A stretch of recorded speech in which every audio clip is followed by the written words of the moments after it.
আসসালামু আলাইকুম রহমতুল্লাহি ওয়া বারাকাতুহু। আলহামদুলিল্লাহি ওয়াহদা ওয়াসসালামু আলা ইবাদিহি আল্লাযিনা ইসতাফা আম্মা বাদ। কাছে এবং দূরে যে যেখান থেকে আমার কথাগুলো শুনছেন বা শুনবেন সকলকে জানাচ্ছি আন্তরিক শুভেচ্ছা অভিনন্দন। আমি হাবিব আছি আপনার সাথে। আজ আমরা কথা বলবো মহারানার বিষয় নিয়ে মূলত কেন্দ্র করে আমরা কিছু কথা বলার জন্য চেষ্টা করব ইনশাআল্লাহ।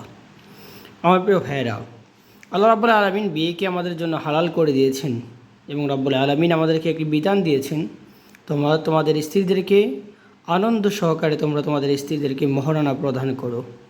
কিন্তু রব্বুল আলামিন আমাদেরকে আরেকটা কথা বলেছেন, তোমরা তোমাদের স্ত্রীদের কাছ থেকে তোমরা যৌতুক নামক যে জিনিসটা আছে বা জুলুম আছে সেটা মূলত তোমরা করিও না।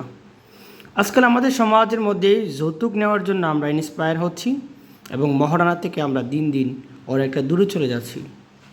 কীভাবে? আপনি যদি বলেন, আমরা এমনভাবে বলতে পারি, আপনি যাকে বিয়ে করবেন তাকে বিয়ে করার সময় মজলিসের মধ্যে আপনারা বলেন যে এমুক মানুষের সাথে এমুকের বিবাহ বন্ধন আবদ্ধ করা হয়েছে, 10 লক্ষ টাকা দেন মোহরের মাধ্যমে বিবাহ বন্ধনে মূলত আবদ্ধ করা হবে বা আবদ্ধ করতে চাই। এখন আপনারা একটাবার ভেবে দেখেন যে 10 লক্ষ টাকা দেন মোহর, এই 10 লক্ষ টাকা কি দেওয়া হচ্ছে কি না, আজও কি দেওয়া পূর্ণ করা হচ্ছে কি না, সেটা হচ্ছে আসল মূল কথা। ছেলেপক্ষের মানুষগুলো জানে যে 10 লক্ষ না, 15 লক্ষ না, 1 কোটি টাকা দিলেও কোনো সমস্যা নাই, কারণ স্ত্রীকে মূলত আমি টাকা পয়সা দিব না, এটা 100%। অপরদিকে ওই যে মেয়ের পক্ষের লোকেরা দেন মোহর যে 1 কোটি টাকা, 10 লক্ষ টাকা, 15 লক্ষ টাকা করেছেন মাশাল্লাহ, আবার ছেলেকে আরও বিভিন্ন ধরনের গিফট নামক যে যৌতুক আছে আমাদের সমাজের মধ্যে চলছে, সেই যৌতুক মূলত দেওয়া হচ্ছে।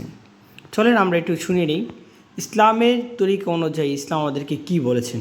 ইসলামের শরিয়ার বিধিবিধান যদি আমরা লক্ষ্য করি তাহলে মহারানা কত হতে পারে সর্বনিম্ন, সেই বিষয় নিয়ে মূলত আমরা কথা বলি। আসুন চলি।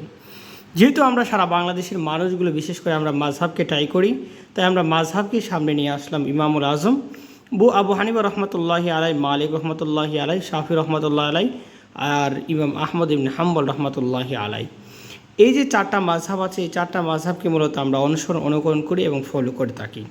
চলেন আমরা তাদের সর্বনিম্ন কত টাকা আমাদের মহারানা দেওয়া হয় বা দেওয়া যাবে সে বিষয় নিয়ে মূলত আমরা কথা বলি। ইমামুল আজম আবু হানিফা রহমতুল্লাহি আলাই তিনি বলেছেন সর্বনিম্ন 10 দিরহাম দিতে হবে মহারানা। তারপর হচ্ছে ইমাম মালিক রহমতুল্লাহি আলাই তিনি বলেছেন 3 দিরহাম দিতে।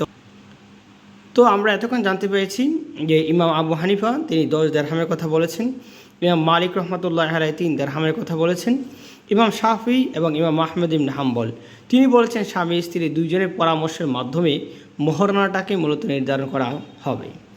এখান থেকে আমরা স্পষ্ট ভাষায় বুঝতে পারলাম 4 জন ইমামের 4টা মতামত পাওয়া যায়, তার মধ্যে 2 জন ইমাম একমত আর 2 জন হচ্ছে ভিন্ন মত। ইমাম আবু হানিফা বলেছেন সর্বনিম্ন 10 দিরহাম, ইমাম মালিক রহমতুল্লাহি আলাই বলেছেন সর্বনিম্ন 3 দিরহাম, ইমাম শাফি ইমাম আহমদ ইবনে হাম্বল রহমতুল্লাহি আলাই বলেছেন স্বামী স্ত্রী দুইজনের পরামর্শের মাধ্যমে এটা নির্ধারণ করা হবে। তারপরে আসুন আমরা একটা হাদিস আপনাদের সামনে উপস্থাপন করব। যারা আজকাল আমাদের সমাজ দেশ রাষ্ট্রের ভিতরে যারা আমরা বিবাহ বন্ধনে আবদ্ধ হচ্ছি, 1 কোটি টাকা দেন মোহর দিচ্ছি মাশাআল্লাহ সৌন্দর্যের জন্য, আবার আমরা লক্ষ্য করে দেখতে পেয়েছি 10 লক্ষ, 15 লক্ষ, 20 লক্ষ টাকা মূলত দেন মোহর দিচ্ছি। মনে রাখতে হবেন স্পষ্ট ভাষায় উকবা ইবনে আমের রাদিয়াল্লাহু তাআলা আনহু থেকে একটা হাদিস পাওয়া যায়। নবী সাল্লাল্লাহু আলাইহি সাল্লাম বলেন, কোনো মানুষ যদি স্ত্রীকে যদি তার মহারানা যদি প্রদান না করে এবং এমন চিন্তা ভাবনা নিয়ে যদি মৃত্যুবরণ করে যে আমি আমার স্ত্রীকে মহারানা দেব না, এই চিন্তা নিয়ে যদি একটা স্বামী যদি মৃত্যুবরণ করে, আমাদের সমাজের মধ্যে অধিকাংশ মানুষ দেখবেন বিয়ে করলে পরিবারের চাপে অথবা আত্মীয় স্বজনের চাপে অথবা বিশেষ করে দোলাবাই অথবা চাচা, বিশেষ করে চাচার চাপে মূলত যারা মূলত 10 লক্ষ 15 লক্ষ টাকা দেন মোহর করছেন, আবার অনেকে মূলত সৌন্দর্য প্রকাশ করার জন্য মূলত দেন মোহর করছেন, কিন্তু তাদের ভিতরে একটা নিয়ত থাকে এটা যে আমরা মহারানা দিব না, স্ত্রীর কাছ থেকে মাফ নিয়ে নেব। কিন্তু স্ত্রী দেখেন আমরা বলি যে স্ত্রী আমাকে মাফ করে দাও, কিন্তু মহারানা তখন বোঝা যায় যে মাফ হচ্ছে কি না যখন আপনারা লক্ষ্য করে দেখবেন যে স্ত্রীকে আপনি তালাক দিয়ে দিবেন, 10 লক্ষ টাকা দেন মোহর হয়েছে, তখন দেখবেন আপনাকে মাফ দেওয়া হয়নি। প্রথম দিন আপনাকে বলছে যে মাফ দেওয়া হয়েছে 100%, আপনাকে মাফ করে দিলাম, কিন্তু আপনাকে যখন আপনি তালাক দিয়ে দিবেন আপনার স্ত্রীকে, তখন দেখতে পারবেন আপনার 10 লক্ষ টাকা দিতেই হবে 100%। তার মানে হচ্ছে মাফটা পরিপূর্ণভাবে হয় না। তো রাসূল সাল্লাল্লাহু আলাইহি সাল্লাম একটা হাদিস থেকে আমরা একটু জাস্ট একটা হাদিস বলবো। আল্লাহ হাবিব সাল্লাল্লাহু আলাইহি সাল্লাম এই হাদিসের মধ্যে দুইটা কথা বলছিলেন। কোনো মানুষ যদি এই চিন্তা ভাবনা নিয়ে মৃত্যুবরণ করে যে আমি টাকা দিব না, এই চিন্তা ধারণা নিয়ে যদি মৃত্যুবরণ করে, কাল কিয়ামতের কঠিন ময়দানে জিনাকারী বান্দা হিসাবে উঠতে হবে। শুধু তাই নয়, এই হাদিসে আরেকটা টুকরা আমরা নোট করে দিই। কোনো মানুষ যদি লেনদেন করে, এই লেনদেন করার ক্ষেত্রে যদি লেনদেন যদি পরিশোধ না করে, রাসূল সাল্লাল্লাহু আলাইহি সাল্লাম বলেন ওই মানুষটাও যদি এই চিন্তা ভাবনা নিয়ে যদি মৃত্যুবরণ করে যে জাস্ট দিব বলে কিন্তু দিব না, কলবের ভিতরে তাকে উপরদা বলছেন যে ঠিক আছে পাওনাদারে টাকা দিব, নবী সাল্লাল্লাহু আলাইহি সাল্লাম বলেন সে মানুষটাও চুরি করনাওয়ালা বান্দা হিসেবে শামিল হবে তাহলে কিয়ামতের কঠিন ময়দানে। তাহলে আমরা এই হাদিসটার দিকে একটু আমল করার জন্য চেষ্টা করব। প্রিয় ভাইরা, আমরা দেন মোহরটা আমরা আমাদের নির্ধারণ করে ফেলবো, খুব অল্পর ভিতরে আমরা আমাদের দেন মোহরটা মূলত আমরা নির্ধারণ করবো ইনশাআল্লাহ। দুনিয়া এবং আখিরাতে মূলত বারাকা পাবেন, এটাই 100%। আল্লাহ রাব্বুল আলামিন মুসলিম উম্মাহকে এই হাদিসের উপর এতটুকু কথার উপরে আমল করা তৌফিক দান করুক, আমিন।